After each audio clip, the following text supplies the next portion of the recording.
Hello, everyone. I hope all of you are doing well. Please like, subscribe, ring the bell for notifications. I'm doing these daily updates regarding the living with the coronavirus and my experience through it. So it was Corona Day, whatever, because they're all starting to run together. But I do a plus, and I put the number for the days I've been recording these videos. They started actually March 8th. Basically self isolating, quarantining, and like 4 days later, I started wearing masks and stuff a little ahead of the curve when most people were being required to it. I was already doing it because I understand about infectious diseases, and also I realized that I might be a carrier unbeknownst to me, so I was wanting to protect other people just in case, because I do go out into the public. I am an interpreter, so I get called in to go to hospitals, CPS cases, court cases, you name it. If they need somebody to translate from English to Spanish, they call me. I'm from México, entonces hablo el español como un mexicano de la parte central de México, de la región del Bajío. I'm from Mexico. I speak Spanish like a Mexican, from the region of central Mexico, which is the Bajío region. So today, I got called in to go to jail. I went to the McKinney, Collin County Jail, and to interview somebody who had been arrested. And the investigator was like, I've heard of you. I heard that you're really good at this and that you get people for whatever reason they want to talk to you. And so this person does not want to talk, may not want to talk to you, but we'll give it a try. And it's weird to have this to be known as somebody that can get people to talk. Apparently, I do have a way of communicating to people that they just want to open up to me. I don't know if it's this lovely face or not. But anyhow, so we went and we met. And of course, they're behind glass. We're over, on phone talking to him. The investigator sits out of eye shot. What we do is normally I just interview the person. I'm being fed questions, but then I'm talking to the suspect.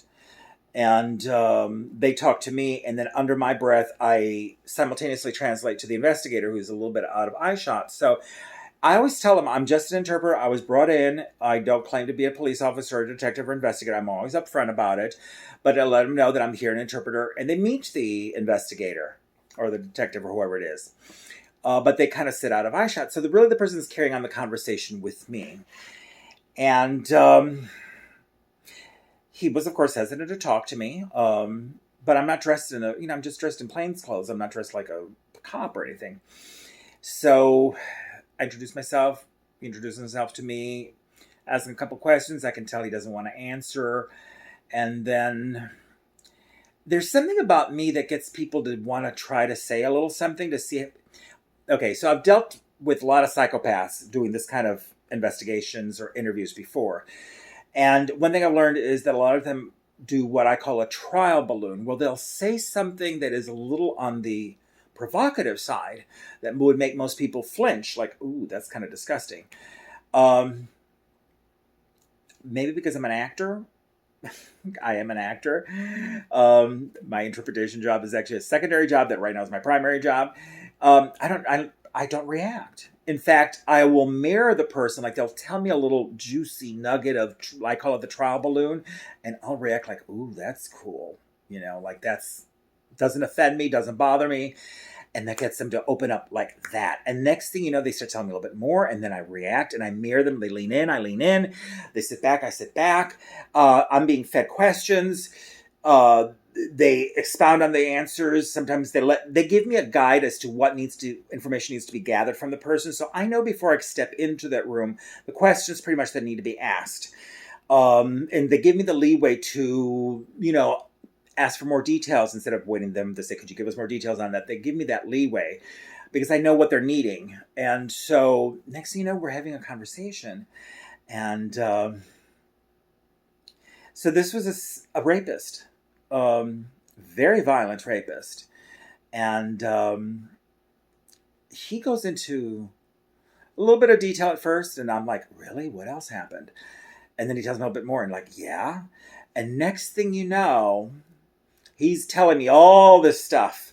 And I'm like, and what else? And what else? And then what happened? And then how did she react? And how did you react? And, getting them the information that they're needing. But I am actually, I'm responding to them like this is the coolest, hottest. Wow, this is amazing. Totally into their story. That's how I'm presenting myself. But at the same time, I'm going, this is disgusting. This is frightening. This is terrible. But because we developed this rapport, they spill the beans. And in this case, they end up informing us about additional stuff that we had no idea, that he freely admitted to. And the investigator, when we were done, she was like, oh my God, now I know why you have this reputation. And she's like, but you're scary to watch, Mark Sona. You're so scary, Mr. Sona, because it looked like you were getting turned on and excited when he was describing the stuff. And you could tell he was also reacting that way. And just watching the two of you converse, I said, you kept pulling the information out of him, but it looked like you were so into the story. And of course, I knew you weren't, because I would look away and every now and then kind of wink at them to let them know, so you couldn't see me wink at them, like I'm doing this on purpose, so that they're aware that I'm not really that I'm not a psychopath myself. But still, there she was like, you're just frightening to watch, because you just got into his story, and you just got him to talk, and you just got him to confess to not just the crime that he's sitting in there, but he divulged a whole bunch of other information too. And you guys are like buddies, because by the end of it, he was asking me if I could help bail him out. So, I just developed the rapport with these criminals, and I become their buddies. And it's just a little mind-blowing, because I've never trained in criminal justice or doing this kind of interviews. I've trained as an actor, where we mirror each other, we react to what's being said, but in this case, I don't, what he's being said is pretty awful, so that most people's reaction would be like, horrified. And I'm like, yeah, so what else, So, but the detective, she was like, by the time we were done, she's like, I think I'm done for the day, because that was so much information that you gleaned out of him, and he just voluntarily confessed to everything. So that's my job sometimes as an interpreter, and I don't know where I picked up the talent for doing it, but apparently I must be really good, because they call me in, they said, we can't get this person to talk.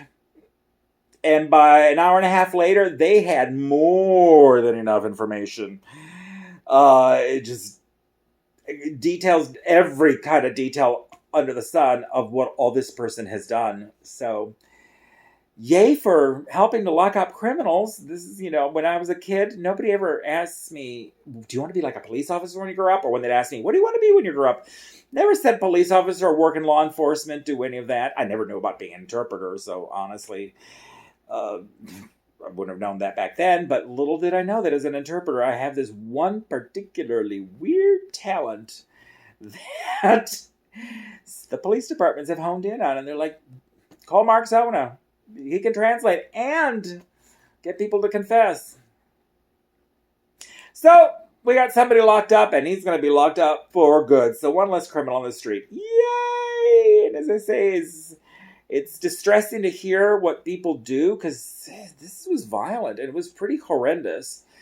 But this person's not going to be out on the streets.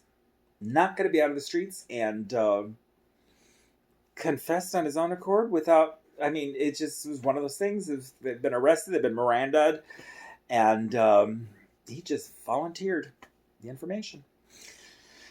So I do have an interesting job.